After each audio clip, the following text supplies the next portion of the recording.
My name's Anna. I work for Evolve as a specialist neurodevelopmental practitioner, and I'm here this morning with Rachel. My name's Rachel. I work also as a specialist neurodevelopmental practitioner here at Evolve and also team lead for our Harrogate team. And we're here this morning to talk about ADHD in women and girls. Yeah, so much to touch on, isn't there? Really vast topic. A lot of stereotypes of ADHD, and it's often around the presentation in boys and quite young boys at that.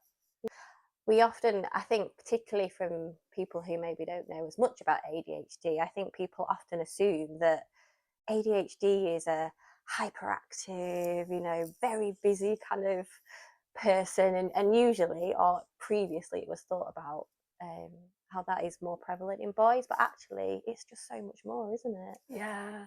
In the past, maybe more, we were looking at behaviours, whereas now we've got a much better understanding of the internal experience, and that I think is where women and girls fit best. Absolutely. I think as well, the diagnostic criteria, as we know, we do look at a hyperactive and impulsive profile, but we also look at an inattentive profile. And I think it's that inattention sometimes that is often harder to notice, maybe as well is more internalized. So the differences that some people may experience, there's a lot going on in their head, and that might not always be as visible. Yeah, I think you're absolutely right. And I think there's often quite a gender stereotype that a lot of girls would identify with, and some boys as well, about that real motivation to appear to be the same as the group that you're in. So maybe girls and women suppressing those behaviours, trying to mask those behaviours, trying to appear like they are managing to attend and pay attention to things that really they're struggling with. And I think we know, don't we, that not always, but girls kind of have more of a social motivation, which I think potentially underpins that need to kind of fit in and work really hard to look like they're coping. And I think we hear that a lot, don't we, kind of within our assessments and within that kind of experience of girls. And we see the impact of that, don't we? We do. We see a massive impact of trying to appear to be able to pay attention and to not be impulsive, and to moderate activity levels that don't feel natural. And the impact of that is massive on emotional well-being, particularly mental health. I think some of the most common kind of things we hear is that kind of build-up of anxiety, perhaps, self-esteem as well.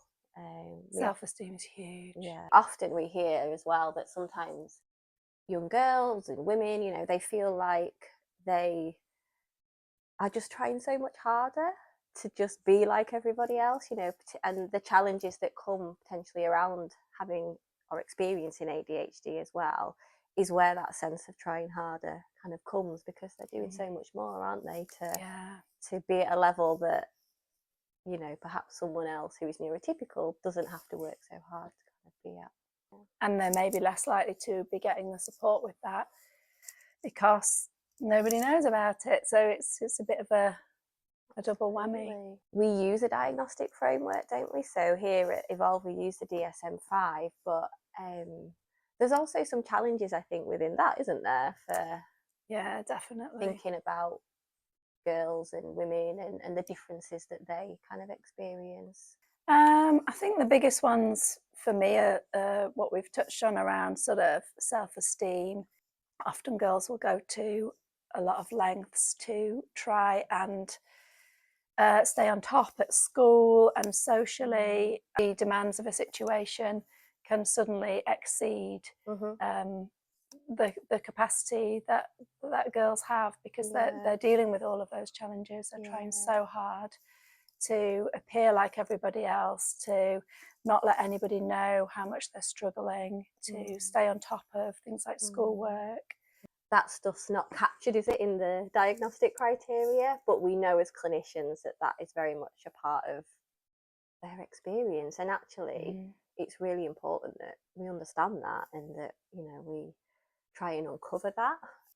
And we're often relying a lot more on sort of interviewing and the person being able to report on those experiences, because the external factors that we generally see more in younger boys, which Yes. the criteria in the DSM-5 is very much based on, Yes.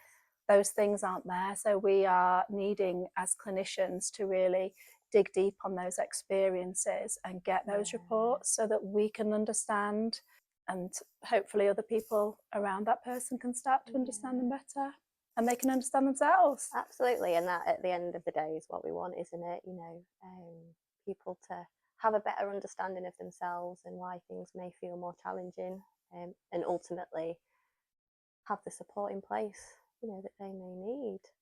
We both listened to a podcast, didn't we, quite recently? Yes. It was by Attitude. Am I saying that right? Yeah, Attitude. Yes. And it was one that you recommended to me, and it was really, really, really good. Yeah, they brought up some really interesting themes, and particularly relating to what we were chatting about today. Yeah, what did you think? Yeah, I just found it so interesting.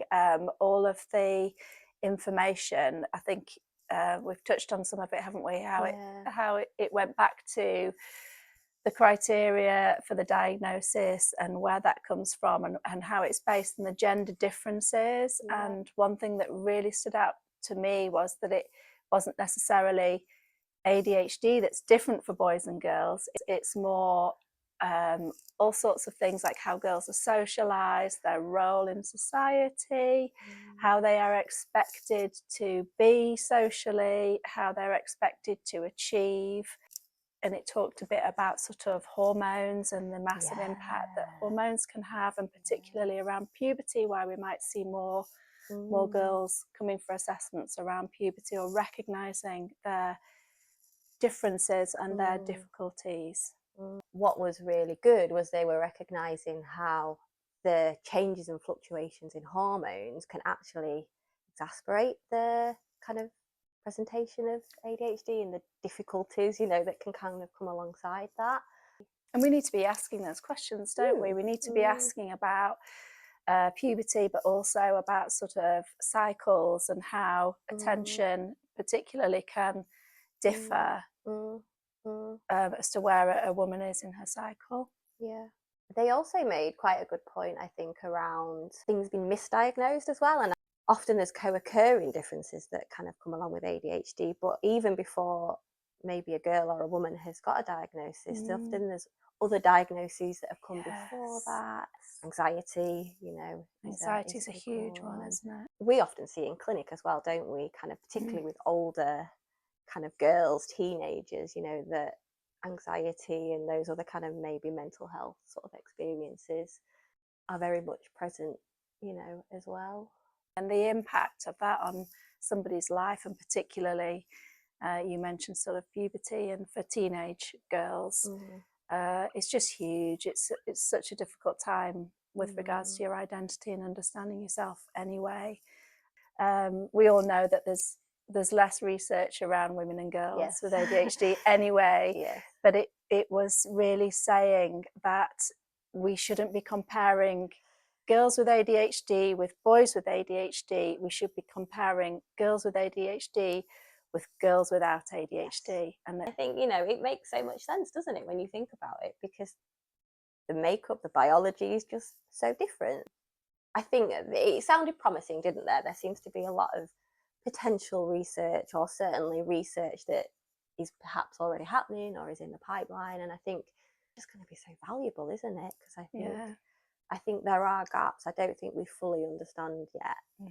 We need that research, though, don't we? We need that thing, the change to happen. We really do. We really do. And it's why conversations like this are so valuable. You know, without that research, just being aware and starting these conversations, asking girls and women about their experiences, and listening and learning from our clients.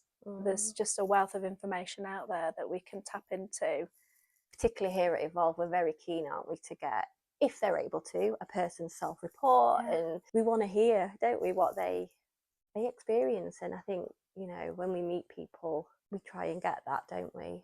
But I think as well, it must be hard for someone to make sense of that as well, and to understand what's Yeah. happening, and maybe recognizing that they may be experiencing differences, but what that is. I think Yeah. that must be really hard as well. It must be really challenging. And I think as well for the people around that young person, like schools would be a big one, families, it's that understanding for them as well, because when we're seeing that internalized presentation that we maybe as clinicians have to dig down on, because maybe the young person hasn't been able to formulate those ideas about themselves, or there's that, you know, they don't understand. So it's gathering that information and interpreting it in a way that's helpful to the people around that young person as well, so that they can put in place the support that the young person might not even really know what it is they need. They know things are difficult, but they might not know what would be helpful. We're always really keen to kind of promote the message, aren't we, that they don't need to change in any way. You know, they are who they are, and wonderful as they are, but actually the power of maybe some adaptations perhaps to the school environment would be really, really useful and impactful. And that's really why we do these assessments, isn't it? To kind of help people understand themselves, but ultimately as well to ensure that they feel they can advocate for themselves, and other people understand their needs and can make changes that, you know, particularly in an academic setting, are going to be really, really useful and impactful for them going forward. Definitely.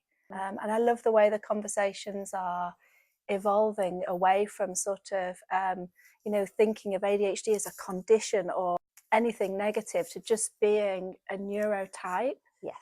It's not, you know, it's really not that different when you think about how many people ADHD affects. Absolutely. And if we can view it as a neurotype and we can all understand better, then we're going to immediately just resolve some of those difficulties for women and girls with ADHD. Absolutely.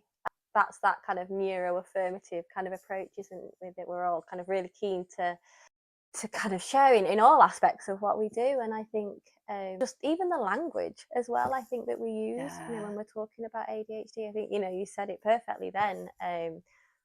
Like you say, these aren't deficits or things that are wrong. Yes. It's just differences. Yes. And I think understanding those differences, you know, is, and we're going in the right way, but it's helping the person to understand those differences about themselves, isn't it? And realise that there's nothing wrong.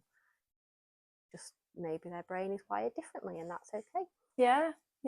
And I think we're good at that at Evolve. I think we're really good at using that affirmative language and viewing neurotypes in a very inclusive way, which is really the way forwards, isn't it? Absolutely. Yeah. Oh, that was a really insightful discussion. I feel like we touched on so many things, and we could probably talk for another hour or so, couldn't we, about this? There's just, so much to go on. But yeah, it was great to chat and just to bounce ideas off each other. And yeah, like you say, we could talk a lot longer, couldn't we, and delve into different areas a lot deeper. We've touched on the experience of women and girls with ADHD.